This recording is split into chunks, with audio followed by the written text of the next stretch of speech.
Sebelumnya, mari kita mengucap basmalah bersama ya. Bismillahirrahmanirrahim. Bismillahirrahmanirrahim. Ya, para siswa, di kesempatan kali ini kita masih pada materi rangkaian RLC dan sekarang sudah menapaki pada seri keempat ya, dalam draft saya maksud saya. Seri keempat ini membicarakan kelanjutan dari materi sebelumnya ya. Kalau di sebelumnya kita sudah membicarakan 5 jenis rangkaian ya.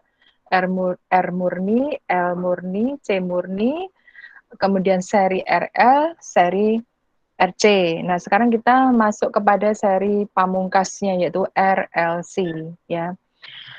Seri RLC berarti ada hambatan jenis resistor, hambatan jenis induktor, dan hambatan kapasitor dalam satu rangkaian. Dan mereka dirangkai secara seri, seperti yang nampak pada gambar yang kamu lihat itu ya. Nah, kalau begitu nanti nilai dari RL dan RC inilah yang akan mempengaruhi jenis rangkaian yang akan terjadi ya. Jadi jenis rangkaian RLC ini itu bisa induktif, bisa kapasitif dan bisa resistif. Itu tergantung dari dua komponen hambatan yang ini ya. Sebentar ya. Nah, komponen hambatan L dan komponen hambatan C atau XL-nya. Jadi kalau nilai hambatan kan ini R, kemudian ini XL, dan ini XC gitulah ya. Jadi komponen hambatan inilah yang mempengaruhi jenis rangkaian. Nah, berdasarkan kemungkinan yang terjadi, maka ada 3 kemungkinan, yaitu jika nilai XL-nya lebih besar daripada XC, ya, maka nanti hasil rangkaian adalah bersifat induktif, gitu, ya. Kemudian jika XL-nya itu lebih kecil daripada XC, maka hasil rangkaian itu bersifat kapasitif. Ya. Nah, bagaimana jika XL sama dengan XC? Maka dia akan menjadi, loh ini kok hilang, menjadi bersifat resistif. Ya. Nah, itu dia. Jadi 3 jenis rangkaian itu bisa terjadi ketika komponen-komponen hambatannya itu memiliki sifat eh, yang satu lebih besar daripada satunya, yaitu XL dengan XC. Begitu ya. Nah, baik kita mulai dari rangkaian yang pertama, yaitu jika XL lebih besar daripada XC. Maka kalau itu terjadi, misalkan saja ya, misalkan ini 40 ohm gitu ya. Yang ini itu 70 ohm, yang ini adalah 30 ohm. Maka nampak bahwa 70 lebih besar daripada 30. Itu artinya XL lebih besar daripada XC. Nah, rangkaian yang terbentuk dari nilai XL lebih besar daripada XC, maka dia bersifat induktif. Nah, induktif itu artinya adalah V meninggalkan I atau I ketinggalan V, tapi beda fasenya adalah theta, ya, bukan 90. Beda fasenya theta. Bukan 90 disebabkan karena ada unsur R yang ada pada rangkaian tersebut, sehingga menyebabkan impedansi rangkaian itu menjadi menyimpang dari arusnya, ya, atau menyimpang dari R-nya, begitu. Nah, kemudian bagaimana dengan fasornya? Nah, fasornya itu tentu saja sekarang menjadi 4 fasor yang akan tertampakkan di sana. Ya, yang pertama tentu saja kita mempelajari fasor hambatan dan tegangannya dulu tuh. Jadi 4 fasor yang saya maksud untuk yang hambatan dulu ya. Berarti R harus digambar, ya. R itu selalu diprioritaskan sebagai gambar pada acuannya atau sumbu positif atau 0 derajat. Kemudian XL-nya nampak di sini dia meninggalkan R dengan beda fase 90, lalu XC ketinggalan dari R dengan beda fase 90 derajat ya. Dan hasilnya kamu bisa lihat ya, kalau XL lebih panjang daripada XC, maka terjadi selisih sisa dari XL ya. Oh, itu artinya ada pengurangan dari XL dikurangi XC, ini hasilnya misalkan ini 5, ini min 3, otomatis kan sisanya 2 ya. Nah, ini adalah nilai 2 yang tadi dikurangkan antara fasor ke atas dengan fasor ke bawah. Jadi artinya dikurangkan antara nilai XL yang lebih tinggi dengan nilai XC yang lebih rendah. Nah, inilah yang menyebabkan resultansi dari fasor XL min XC dengan R itu menghasilkan impedansi, impedansinya ini ya, dan hasil dari impedansi itu adalah menyimpang theta derajat mendahului daripada R. Nah, menggambar R itu sebenarnya juga sekaligus menggambar I, gitu loh ya. Sedangkan Z itu adalah interpretasi dari V totalnya. V resultan dari VR, VL, dan VC. Nah, sebagaimana dengan hambatan, maka kalau kita menggambar fasor tegangan ya kurang lebih ekivalensi sama gitu ya. Jadi kalau R, maka VR kita gambar pada 0 derajat atau sumbu X positif. Kemudian kalau XL-nya ke atas mendahului R, maka VL-nya juga sama, mendahului VR. Kemudian XC seperti ini ya, ketinggalan 90 derajat dari R, maka VC juga iya sama. Maka terjadi pengurangan ini antara VL dengan VC, ya VL min VC, dan akibatnya resultansi antara VL min VC dengan VR menghasilkan fasor V total yang kurang lebih sama dengan fasor impedansi.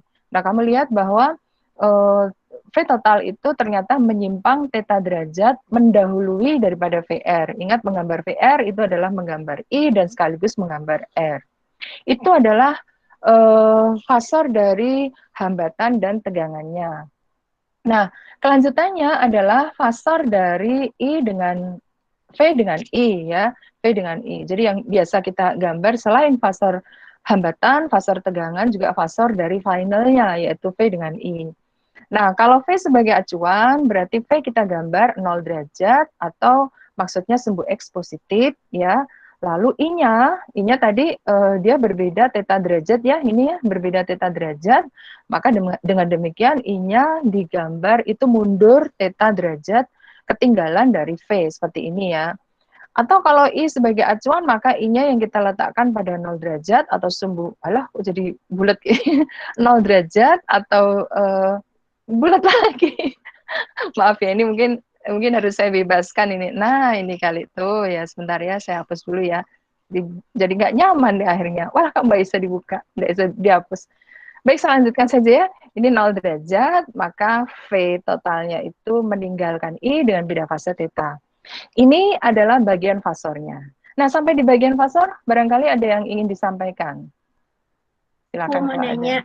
Silakan. Yang apa namanya XL dan XC itu yang dikurang tuh.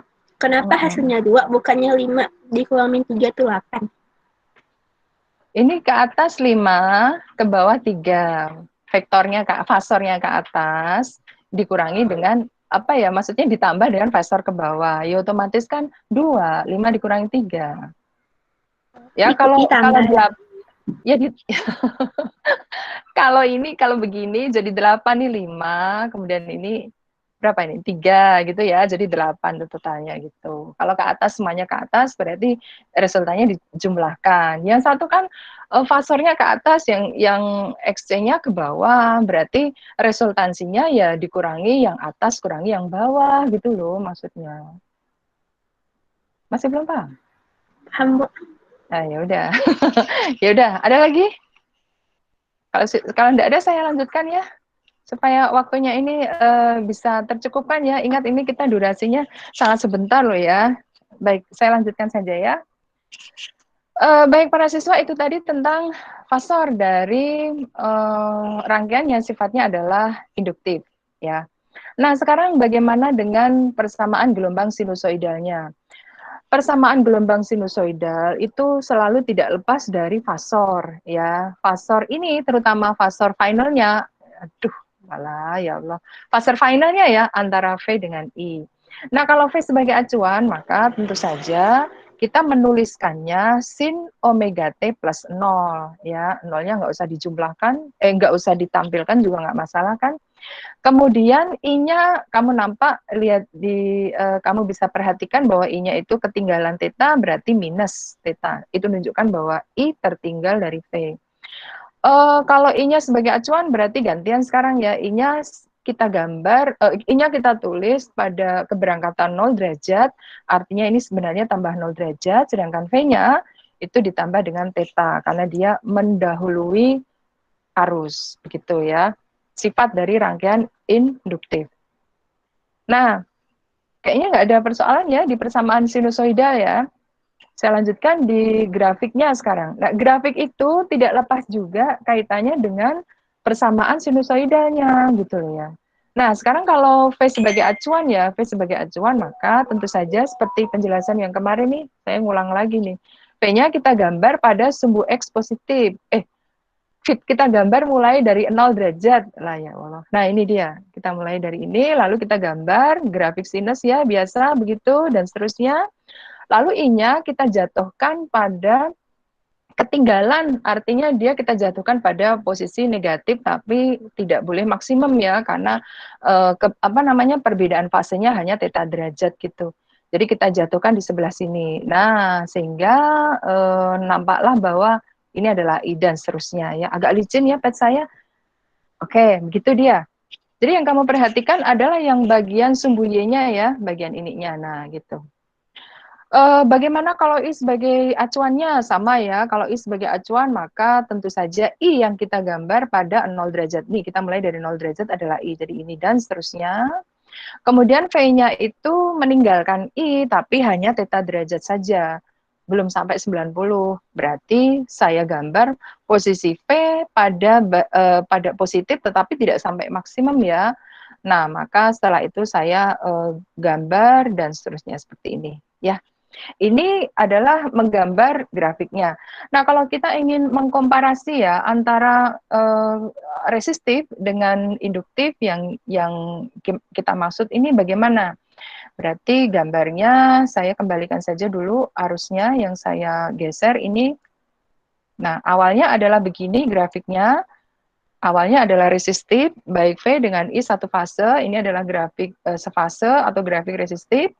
Nah, karena I-nya itu V-nya diminta sebagai acuan, maka V-nya saya biarkan. Nah, I-nya yang harus saya geser ke kanan agar supaya jatuhnya dia menjadi negatif. Tapi penggeseran itu jangan sampai 90. Misalkan 30. Nah, kalau 30 sekian aja misalkan. Nah, nampak sekali sekarang kita dapatkan bahwa lihat yang ini ya, lihat yang pada sumbu sumbu Y ya, pada V dengan I-nya ya, maka kita lihat itu V-nya pada 0, V-nya nilainya 0 dan I-nya itu masih negatif. I-nya ada pada posisi di sini ya, ini V-nya itu. Nah, itu artinya bahwa V ketinggalan theta derajat dibanding dengan I, ketinggalan fasenya. Nah, bagaimana kalau I-nya sebagai acuan? Sama, I-nya sebagai acuan, maka I saya letakkan pada keberangkatan 0 derajat. Berarti V-nya ini saya tarik kembali ya, seperti sedia kala pada saat dia itu resistif. Nah, seperti ini adalah grafik resistif, kita lihat. Lalu karena permintaannya adalah I sebagai acuan, maka I saya biarkan V-nya yang gantian saya geser ke arah kiri. Nah, tapi penggeseran itu hanya sebesar theta ya, jangan berlebihan sebesar theta ini, berarti ini min theta gitu. Sehingga nampak bahwa V akan mendahului I dan beda fasenya yang terjadi adalah theta derajat. I-nya masih 0, V-nya sudah nilai positif tapi belum maksimum. Ya, sampai di bagian menggambar grafik, ada yang ingin disampaikan atau ditanyakan, silakan. Barangkali ada? Bu, maaf, mau nanya. Ya, silakan. Sebenarnya tanda tetanya itu boleh ganti tanda alfa gitu dalam penulisan soalnya kadang Nggak masalah, nggak masalah, nggak apa apa-apa. ya.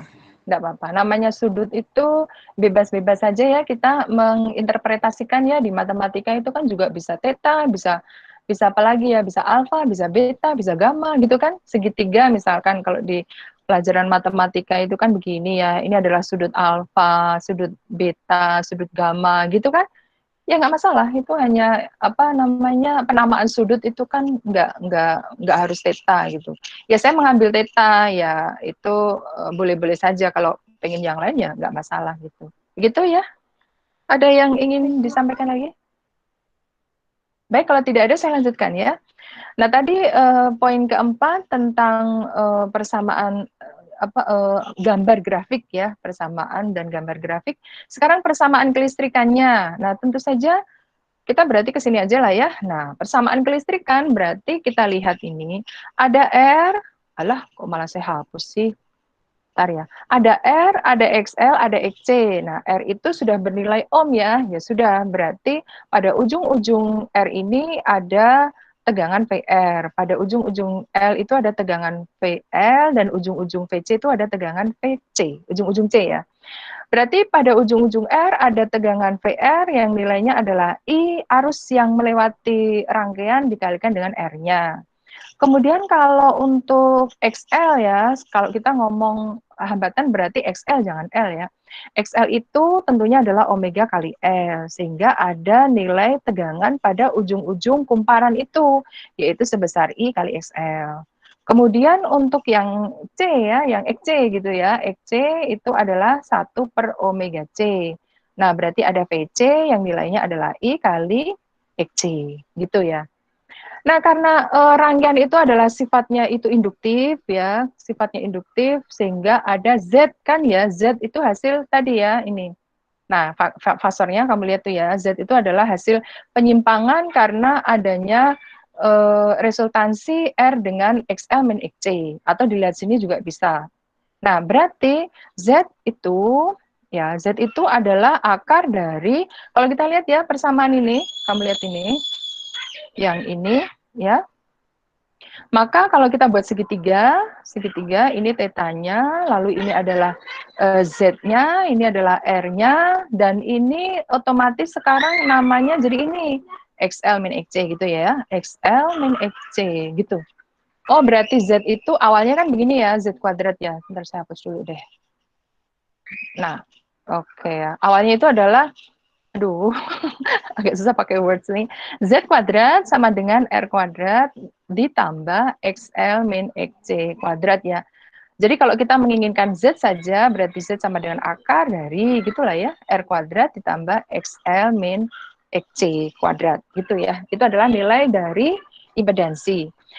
Nah, seperti juga pada yang lainnya ya, nilai hambatan itu berarti ada tegangan, tegangan totalnya. Berarti kalau Z itu tegangan totalnya, P total adalah I kali Z-nya itu tadi.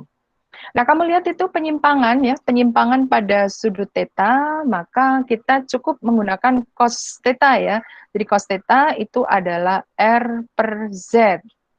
Sehingga nilai theta sudutnya itu bisa dicari dengan membalik arkes fungsi trigonometri arkes cos R per Z. Ya, ini hanya teknik penulisan pada saat theta itu didapatkan bukan sudut istimewa gitulah ya. Ini hanya teknik penulisan.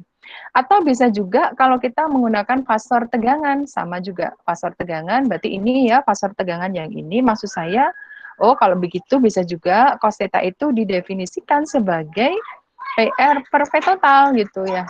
Sehingga kita dapatkan sudut theta itu penyimpangannya seharga arkes cos PR per V total. Nah, tidak usah khawatir para siswa kalau soal RLC ya, baik itu di ujian nasional maupun SBMPTN, ujian nasional sudah tidak ada ya. SBMPTN tuh ya, maka biasanya sudut-sudut yang ditampilkan itu adalah sudut-sudut istimewa ya dari 30 derajat, 45, 37, 53, 60, 90. 90 enggak lah ya, kalau kita menyimpang berarti enggak 90. Jadi itulah sudut-sudut istimewa yang sering ditampilkan ketika soal RLC itu disajikan, baik pada ujian nasional maupun SBMPTN. Ya, oke, sampai di bagian ini ada yang mau disampaikan. Ini sebenarnya mengulang ini ya, karena pembahasan untuk induktif kan sudah dibahas ketika kita bicara RL. Cuma di sana itu tidak ada kehadiran kapasitor gitu. Ada yang mau disampaikan? Ini final. Tidak, Bu.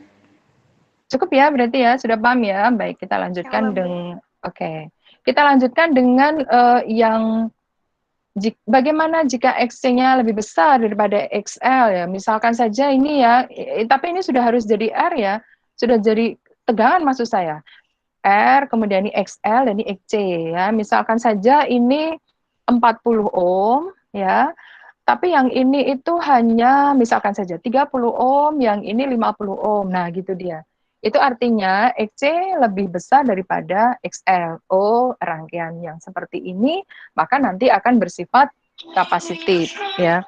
Kapasitif itu artinya adalah I meninggalkan V atau V tertinggal dari I tapi beda fasenya theta. Sekali lagi mengapa theta? Karena muncul kehadiran R di sana sehingga menyebabkan terjadi penyimpangan sudut fase impedansi terhadap R-nya ya, terhadap R-nya atau terhadap arusnya. Ya, itu dia kalau kapasitif. Bagaimana dengan fasornya? Nah, sekali lagi fasor itu hampir sama ya dengan pembahasan yang tadi. Jadi kita harus menggambarkan fasor hambatannya dulu, mengenali fasor hambatannya, kemudian fasor tegangannya, kita harus kenali betul-betul begitu. Ya, sama ya dengan pembahasan tadi, R itu selalu kita gambar pada 0 derajat atau ekspositif. Lalu XC ini lebih panjang sekarang ya, XC ketinggalan dari R kita gambar lebih panjang, XL lebih pendek sehingga nampak sekali fasor yang bawah lebih besar daripada fasor yang ke atas sehingga kalau dijumlahkan hasilnya adalah ke bawah ya karena ke bawah lebih besar daripada ke atas. Akibat dari itu maka terjadi penyimpangan impedansi ini ya kita buat jajar genjang penjumlahan secara vektorial ya bukan aljabar biasa nggak boleh. Aljabar biasa itu misalkan 1 tambah 2 itu 3. Tapi kalau vektor enggak ya, 1 kuadrat tambah 2 kuadrat diakarkan lagi. Nah, gitu modelnya ya. Nah, ini dia impedansi. Impedansi ya. Nampak sekali bahwa impedansi ini menyimpang theta derajat ketinggalan dari R. Jadi Z ketinggalan theta dari R. Nah, ekuivalen dengan hambatan itu adalah tegangan ya, jadi hampir mirip ya, bahkan sama ya. Tegangan itu juga fasornya sama persis dengan fasor hambatan seperti ini ya, tolong dipahami sama juga. Dan nampak bahwa VRLC atau V total nih maksudnya ya, sama ya.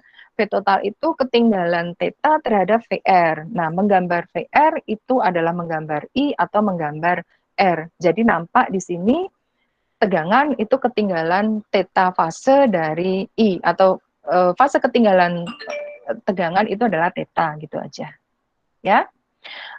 Kemudian itu fasor yang tegangan dan fasor hambatannya. Nah, kalau sekarang kita gabungkan tegangan dengan arusnya, maka sama ya dengan sebelum-sebelumnya kita lihat bahwa kalau V sebagai acuan, maka V-nya kita buat pada 0 derajat atau sumbu X positif, maka I-nya kita gambar mendahului V keberangkatannya dengan sudut theta ini ya, dan kalau I-nya sebagai acuan maka V-nya tertinggal dari I dengan beda fase theta. Kayaknya nggak ada yang perlu ditanyakan ya, kalau yang bagian ini ya saya ngejar waktu juga supaya bisa tercukupkan di akhir itu ada pembahasan tuh ya, pembahasan soal. Baiknya ini nggak ada masalah ya, saya lanjutkan di persamaan gelombang sinusoidal sama ya. Ini sebagai acuannya berarti ini plus 0, I-nya melebihi atau mendahului V, maka ditambah theta. Adapun kalau I sebagai acuan jadi ini ya, dan seterusnya. Oke, saya harap semoga bisa dipahami ya, karena berkali-kali saya jelaskan. Lalu V sebagai acuan sama, berarti kita tidak lepas dari persamaan matematikanya, gitulah ya. Kalau V sebagai acuan, maka V kita gambar 0 derajat, kemudian I-nya supaya nampak bahwa dia itu mendahului, maka dia digambar pada sumbu X positif, ya, sumbunya positif tetapi belum maksimal.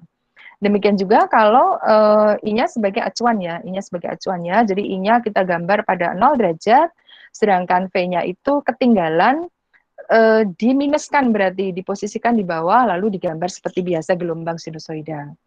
Kemudian kalau ini kita gunakan komparasi antara resistif dengan kapasitif sekarang, maka sama ya, ini awalnya adalah resistif, maka supaya nampak V-nya pada acuan, maka I-nya harus saya geser ke arah kiri, tetapi theta derajat. Ya, semoga paham ya.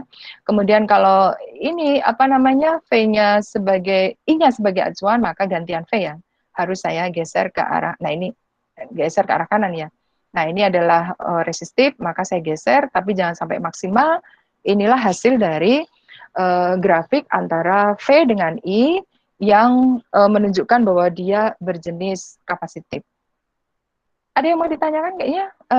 Sama saja ya dengan pembahasan tadi, hanya sekarang berbeda aja sih kapasitif gitu. Kalau tidak ada saya lanjutkan ya, adakah? Nggak ada No? kayaknya, Bu. Ya, Nggak bagus ada, ya, Bu. ya. Persamaan kelistrikan sama ya. Persamaan kelistrikan berarti ada 3 komponen hambatan R, XL, XC. R berarti pada kutub ujung-ujung R itu ada tegangan VR. Ini dia, VR sama dengan I kali R.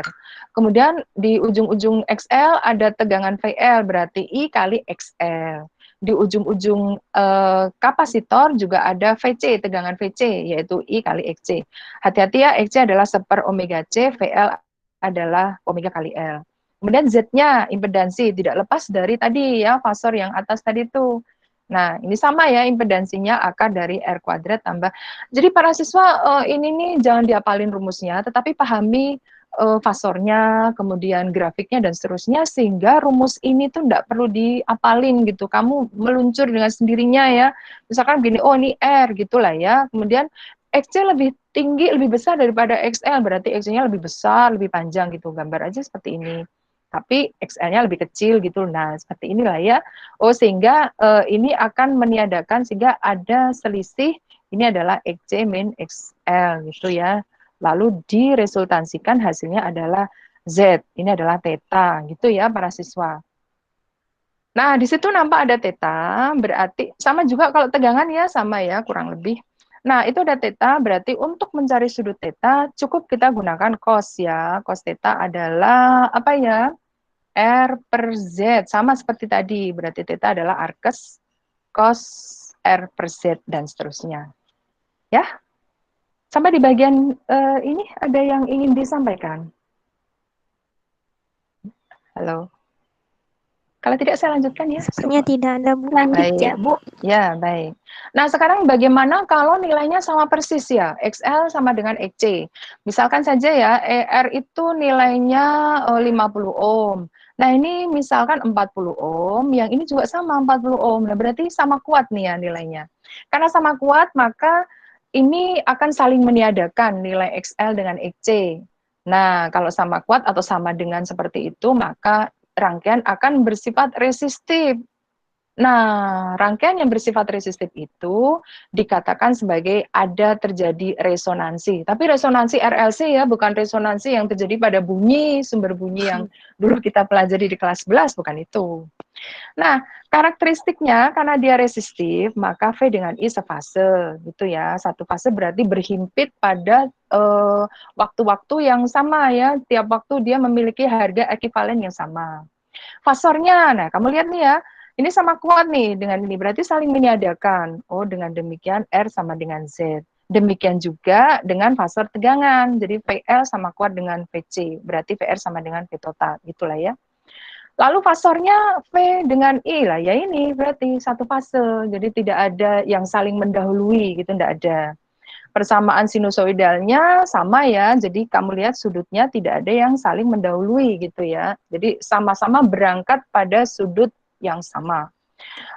Grafiknya kalau kita tempatkan di 0 keberangkatan, maka V-nya, maka I-nya juga sama, ditempatkan di 0 juga pada waktu-waktu tertentu. Ini kamu lihat nih harganya sama semua ya.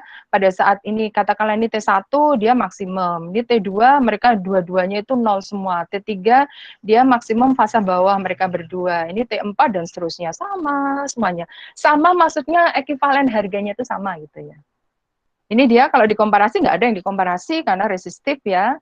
Lalu persamaan kelistrikannya ada 3 tetap yaitu R, VL, apa ya? R, XL, XC, kemudian ada VR, VL, XC ya karena Z-nya sama dengan R sehingga V totalnya adalah VI kali Z. Begitu yang ketika terjadi resonansi atau resistif. Ada yang mau disampaikan?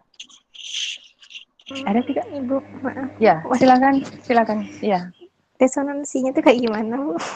Nah ini definisi resonansi itu terjadi, resonansi pada RLC itu adalah didefinisikan sebagai ketika XL dengan XC, reaktansi induktif dengan reaktansi kapasitif itu sama nilainya, maka rangkaian itu bersifat mengalami resonansi gitu.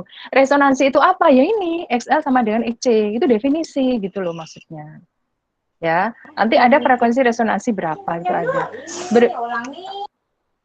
Berbeda dengan resonansi pada bunyi, bukan yang itu resonansi pada bunyi itu peristiwa bergetarnya suatu bunyi akibat frekuensi yang sama dari bunyi lainnya, bukan itu ya. Mirip. Ini resonansi yang terjadi pada RLC. Jadi definisi resonansi pada RLC adalah jika XL sama dengan XC, reaktansi induktif sama dengan reaktansi kapasitif, maka terjadi resonansi. Jadi V dengan I sefase, rangkaian bersifat resistif dan seterusnya. Gitu. Itu aja sih. Ya, itu maksudnya ya. Baik, Bu. Oke, ada lagi yang mau disampaikan? Kalau tidak ada, saya lanjutkan yang bagian ini ya, resonansi rangkaian itu sendiri. Kita lihat ya. Jadi tadi definisi resonansi pada RLC adalah jika terpenuhi ini ya satu. Ini harusnya berada di atas ya. Ya udahlah nggak apa-apa ya. Jadi XL sama dengan XC maka rangkaian RLC itu akan menjadi beresonansi. Nah, ketika terjadi resonansi, maka impedansi Z-nya itu mengalami minimum, tapi arusnya malah mengalami maksimum. Ingat ya bahwa R itu kan sebenarnya kok R sih? Z ya, impedansi. Berangkat dari harga R kuadrat ditambah ini kan XL min XC kuadrat, atau dibolak-balik ya, XC min XL gitu ya, atau XL min XC sama. Jadi nilai Z itu akan meningkat kalau ini ada harganya. Kalau nggak ada harganya, nol ya. Kalau sama kan berarti nol, maka ini mengalami minimum. Gitu. Paham ya maksud saya ya? Jadi Z mengalami minimum jika kuadrat yang satunya ini harus sama dengan nol. Kalau negatif, Bu, ya tetap tidak minimum. Kalau negatif dikuadratkan kan positif juga. Maka nilainya akan menjadi lebih besar daripada kalau ini nol. Paham maksud saya ya? Jelas ya? Nah, kemudian bagaimana dengan arusnya? Nah, arus itu kan kalau kita hubungkan antara V total itu adalah sama dengan I kali Z, maka kalau kita pisah itu I-nya, I sama dengan V total per Z gitu loh ya. Jadi kalau ininya minimum maksudnya, maka ini akan menjadi maksimum. Begitu. Jadi pada saat resonansi, syarat kedua, bukan syarat ya, implikasi kedua adalah impedansi mencapai minimum, arus mencapai maksimum. Itu adalah implikasi yang kedua atau poin kedua gitu. Poin ketiga itu arusnya itu sefase dengan tegangan atau rangkaian bersifat resistif gitu loh. Jadi ada 3 poin yang terjadi pada saat resonansi itu terjadi. Satu, XL sama dengan EC. Dua, impedansi mengalami minimum atau arus mencapai maksimum. Tiga, arus sefase dengan tegangan atau rangkaian bersifat resistif. Sampai di sini paham? Jelas ya? Jelas. Baik, nah pada saat rangkaian itu mengalami resonansi, maka kita bisa menghitung frekuensi resonansinya itu berapa. Frekuensi yang terjadi pada saat rangkaian RLC itu mengalami resonansi. Frekuensi yang terjadi agak terburu-buru saya karena diburu waktu juga ya. Resonansi yang terjadi ketika rangkaian itu mengalami resonansi. Nah ini dia ya subhanallah. Jadi XC sama dengan XL sama dengan XC, XL itu adalah omega kali L, XC itu adalah seper omega C ya, maka ini kita lukir ya omeganya dikumpulkan menjadi satu, jadi omega kuadrat sama dengan seper L sih, hanya ditukar aja tempat gitu. Kalau omega saja berarti diakarkan, karena ini sebenarnya kan akar gitu ya, jadi omega adalah akar dari 1/LC gitu. Nah, omega itu adalah 2πf ya. Omega itu kecepatan sudut ya, jadi 2πf tuh. Nah, jadi 2πf sama dengan seper 1/LC, berarti kalau F saja adalah seper 2pi akar 1/LC. Mohon para siswa untuk tidak menghafal rumus ini, tetapi pahami konsepnya. Resonansi adalah syarat implikasi adanya resonansi adalah 1, 2, 3, terutama yang bagian ini kalau kita ingin mencari frekuensinya. Kalau dihafalin itu sekarang ingat, tapi nanti hari berikutnya atau bulan berikutnya lupa itu ya. Jadi memang jangan sekedar menghafal, tetapi juga memahami dari mana sih terjadinya persamaan ini. Oh, mudah sekali kok sebenarnya untuk menganalisisnya. Ya, baik. Ada yang mau disampaikan sebelum saya lanjutkan? Ada? Ada kayaknya, Bu. Iya, baik. Saya lanjutkan ya. Nah, sekarang ada istilah faktor daya atau cos theta. Nah, tadi Ibu menjelaskan adanya penyimpangan sudut ya. Jadi cos theta itu digunakan untuk kita mencari sudut penyimpangan. Satu ya, untuk mencari sudut penyimpangan. Yang ini tadi tuh ya, yang pertama. Oh, yang pertama. Nah, ini dia. Nah, ini. Jadi ketika penyimpangan sudut, kita menggunakannya dengan cos theta. Atau yang lainnya juga nggak masalah, tapi biasanya cos theta ya. Cos theta adalah R per Z. Nah, jadi cos theta itu selain untuk mencari sudut apa ya penyimpangan berapa derajat, dia juga didefinisikan sebagai faktor daya gitu ya. Apa itu faktor daya? Kita lihat ya. Daya pada rangkaian arus bolak-balik itu sifatnya semu, ya, bukan daya sebenarnya. Berbeda dengan rangkaian arus searah. Jadi kalau arus searah itu daya sesungguhnya itu ya. Kalau arus searah kan kita dikenalkan I kali R kali I iri gitu ya. Itu adalah nilai sesungguhnya karena semuanya baik I itu dia adalah nilai yang konstan gitu ya pada apa namanya pada rangkaian arus searah arusnya itu nilainya konstan tetap gitu sehingga dia adalah daya sesungguhnya. Tapi pada arus bolak-balik itu sifatnya semu, daya semu gitu. Ya, karena daya semu maka ada aturan begini, daya pada rangkaian RLC itu hanyalah daya yang melalui hambatan R saja atau disebut sebagai daya disipasi. Jadi daya yang dilewatkan pada R saja. Kita menghitung R saja. Sehingga akan diperoleh seperti ini nih. Jadi P itu pada RLC atau P pada arus bolak-balik itu adalah I juga. Ini kalau di pada DC itu kan berarti I kuadrat kali R ya. Pada RLC atau pada arus bolak-balik juga sama, cuma ini efektif yang kita lihat dikalikan R gitu. Nah, mengapa efektif? Karena memang kalau kita melihat nilai dari arus bolak-balik itu adalah nilai efektif. Jadi nilai yang dibaca pada alat kelistrikan itu adalah nilai efektif. Sehingga yang dikalikan dengan I itu bukan I maksimum, bukan I rata-rata, tapi I efektif. Jadi I efektif kuadrat kali R itu adalah daya disipasi atau daya pada rangkaian RLC. Nah, kalau kita disuruh membandingkan ya antara daya semu dengan daya sesungguhnya. Daya sesungguhnya itu seharusnya adalah ininya bukan R tapi Z gitu loh para siswa. Jadi kalau komparasinya seperti ini. Cos theta itu adalah komparasi antara daya semu per daya yang sesungguhnya. Daya semu berarti atau disipasi itu adalah ini, daya sesungguhnya itu adalah ini. Sehingga kalau ini kita coret ya maka hasilnya adalah R per Z. Jadi cos theta adalah faktor daya yang dialami pada rangkaian RLC. Oke, sampai bagian sini. Sudah selesai saya. Ada yang mau disampaikan? Atau ditanyakan silakan. Halo? Kayaknya nggak ada, Bu. Nggak ada. Baik ya. Kita ini di COVID ini, di era COVID ini agak diburu-buru banget ya. Waktunya nggak sampai 1 jam. Sehingga rasa-rasanya ya beda kalau offline ya. Kita juga bisa eksplorasinya lebih banyak gitu ya. Ini kadang nggak bisa begitu ya. Kita harus cuplik-cuplik materi yang paling penting gitu. Baik, kalau tidak ada saya kasih 1 soal ya. Nah, waktunya semoga cukup ya. Insya Allah cukup nih. 1 soal aja dulu deh. Ya. Kamu lihat nih soal ini.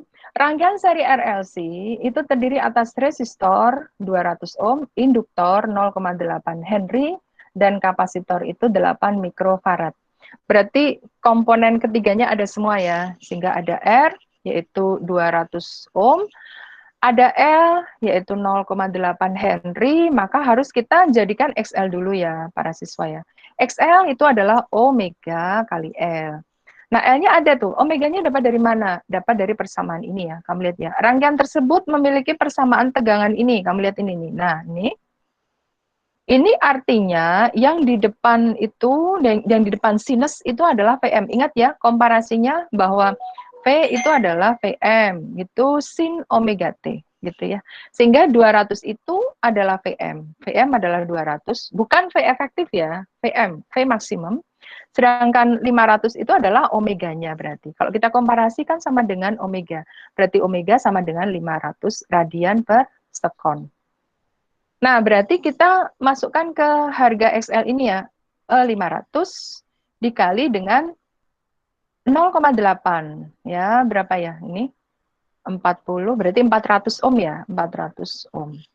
Semoga paham ya. Kemudian ada C. C-nya itu kapasitor ini 8 mikrofarad ya. Berarti 8 kali 10 pangkat min 6 farad. Mikro itu adalah 10 pangkat minus 6. Berarti kita jadikan XC dulu ya sebagai nilai hambatan reaktansi kapasitif. 1/omega kali F ya. Berarti sama dengan 1/omeganya 500, F-nya tadi ini ya 8, omega kali C, omega kali F pula. 8 kali 10 pangkat min 6, gitu ya. Berarti 10 pangkat min 6-nya naik ke atas, 10 pangkat 6 berarti 5 kali 8 kali 100 gitu lah ya. Berarti 4.000 ya, 4.000 ya. Jadi XC-nya adalah 10 pangkat 6 dibagi 4.000. Berarti kalau dicoret kan ini 10 pangkat 3 ya.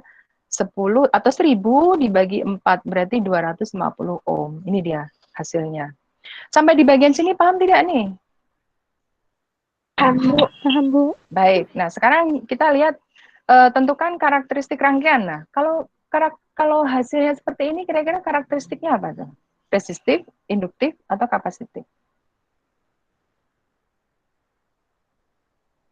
Halo? Halo? Kok diem? Loh.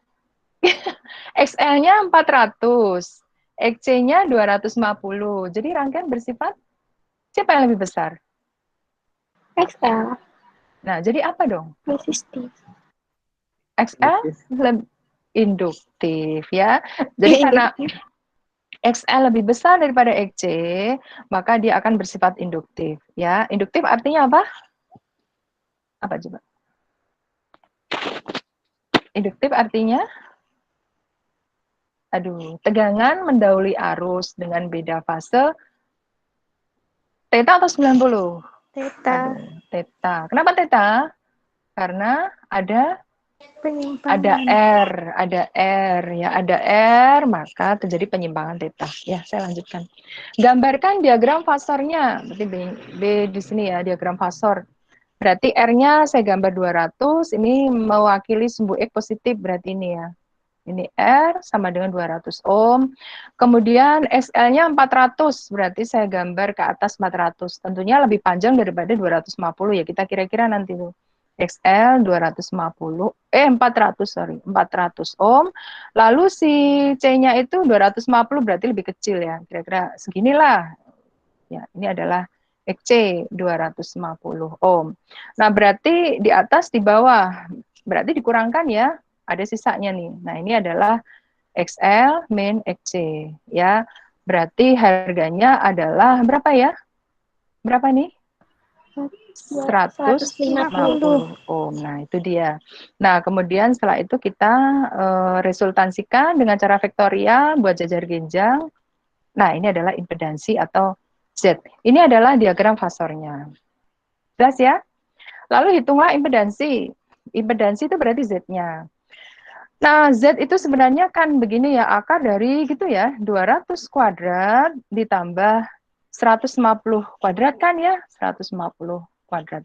Nah, kalau saya biasanya soal RLS itu biasanya adalah menggunakan triple Pythagoras. Apalagi kan kalau SBMPTN itu durasi waktunya sempit, ya hanya 2 menit, satu soal itu 2 menit tuh ya.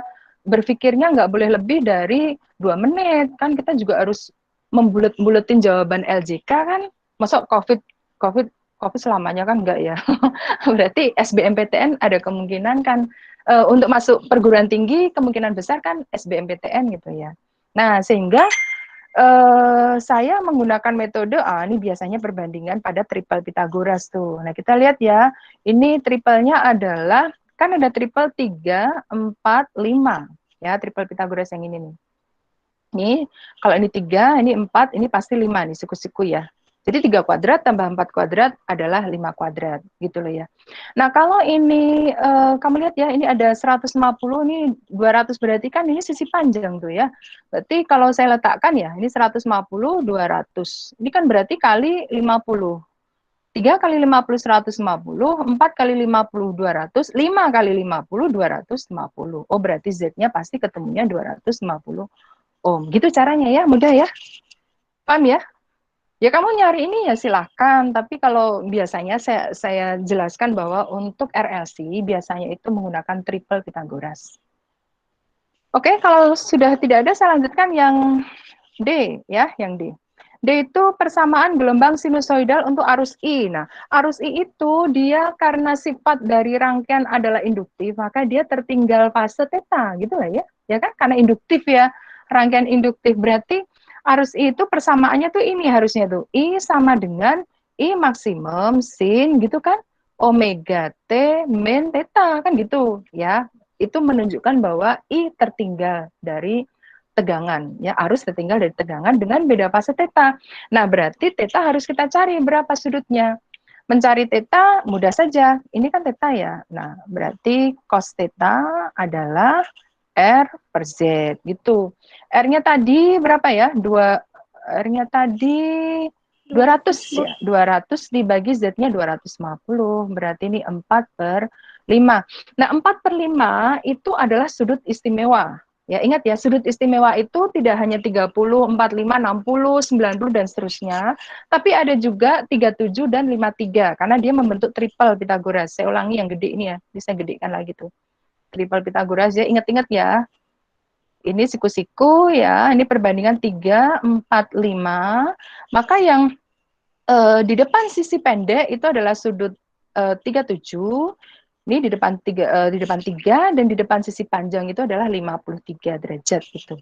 Jadi kalau 4/5, cos theta itu 4/5 berarti mengapi 37 ya, cos 37 gitu loh ya. Jadi cos 37 berdasarkan gambar ini adalah 4/5 gitu loh ya. Oh, berarti tetanya adalah 37 derajat. Paham ini?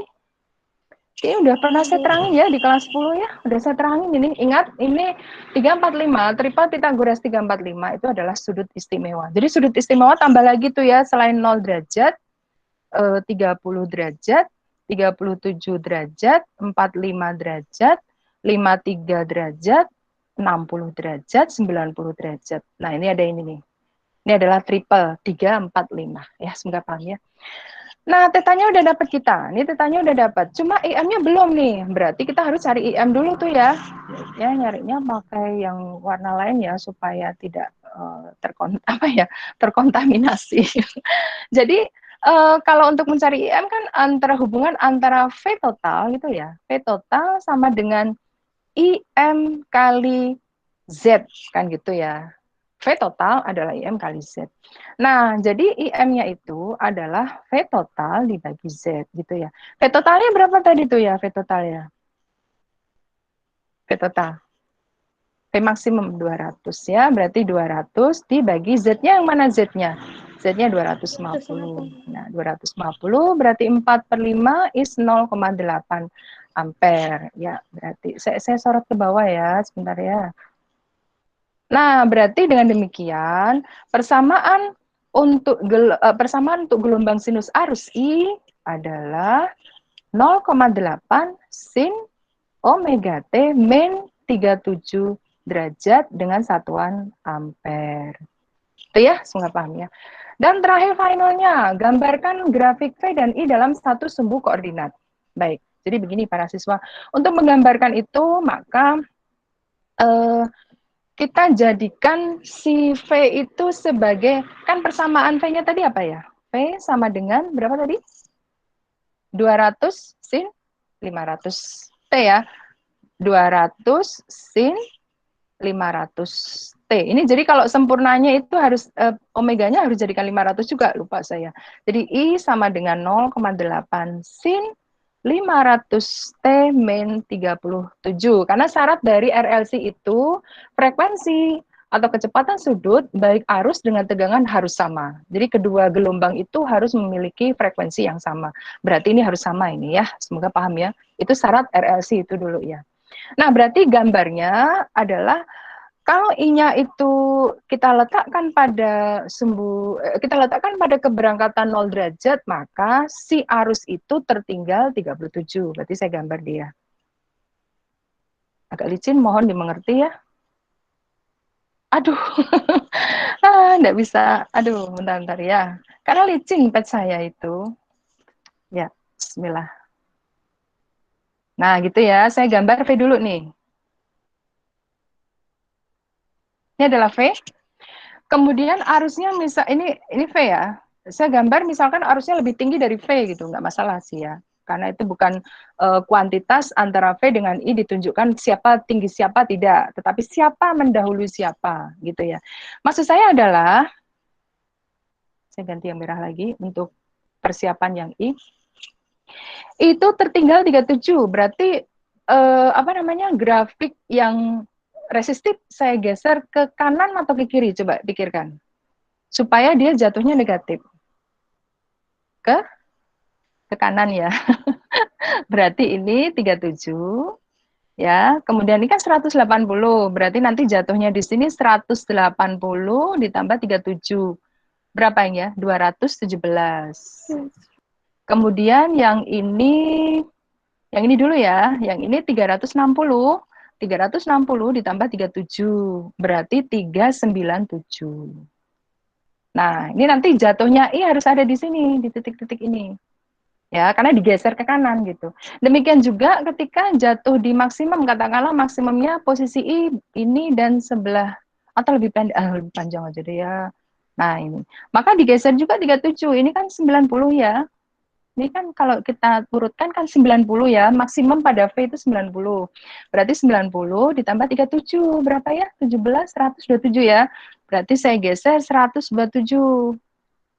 Nah, di sini itu 127. Berarti nanti harus ada di sini dia.